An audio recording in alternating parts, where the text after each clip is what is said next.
Tonight we'll talk about what we call properties of logarithms, or otherwise known as log rules. There are three major properties of logarithms that we'll discuss tonight and discover some more in class tomorrow.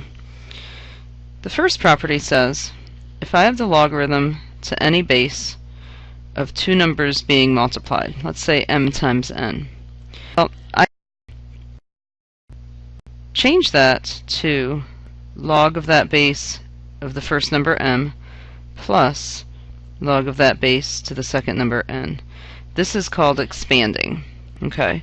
What you need to understand is you can also work backwards. You could start with two logs of the same base being multiplied and condense it back to one log, and we'll practice back and forth with that. Well, you all know that math is consistent, so if multiplication turns into addition, then hopefully you're not surprised that division will expand to subtraction.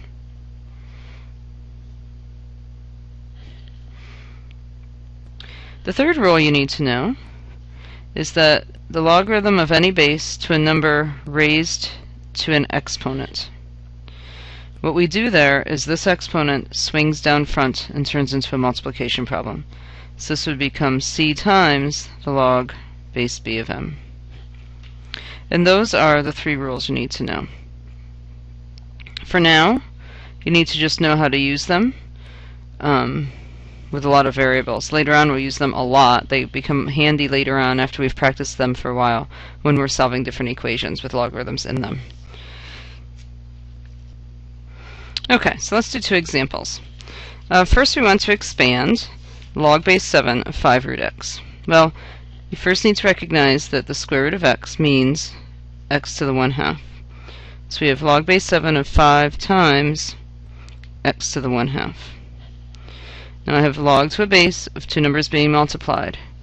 That can expand to addition. That's our first rule. So we can expand this to log 7 of 5 plus log 7 x to the 1/2. Well, we also have our rule, the third rule, that an exponent on a log swings down front.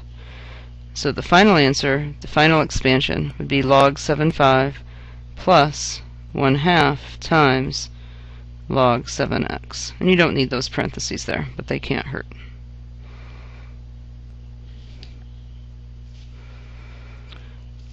For our condensing example, it's the same idea, just working backwards. So here I have two natural logs, which are log base e, and they're separated by addition. So two logs of the same base, separated by addition. I want to pull them back into one natural log.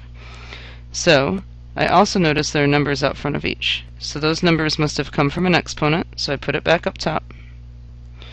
So I have natural log of x to the 6th plus natural log of y to the 4th.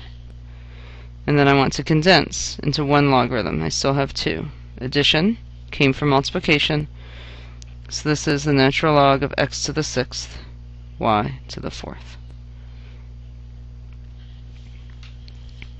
You might wonder how useful these are, and again we'll do much more with these in solving later on in the unit, but let me just give you a simple example of how these work so you can see that it's not just some crazy math.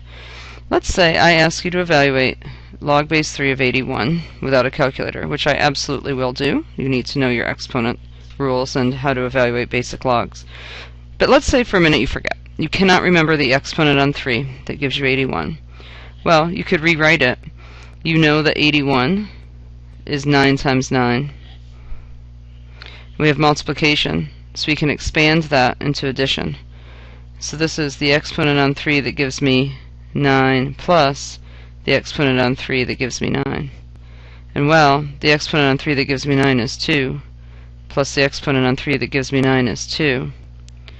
So the exponent on 3 that gives me 81 is 4. Is it a longer way to get there? Absolutely, but it still works. So that's just one kind of quick, useful way of using a log rule. And that's all we'll do tonight. We'll do much more with this in class tomorrow.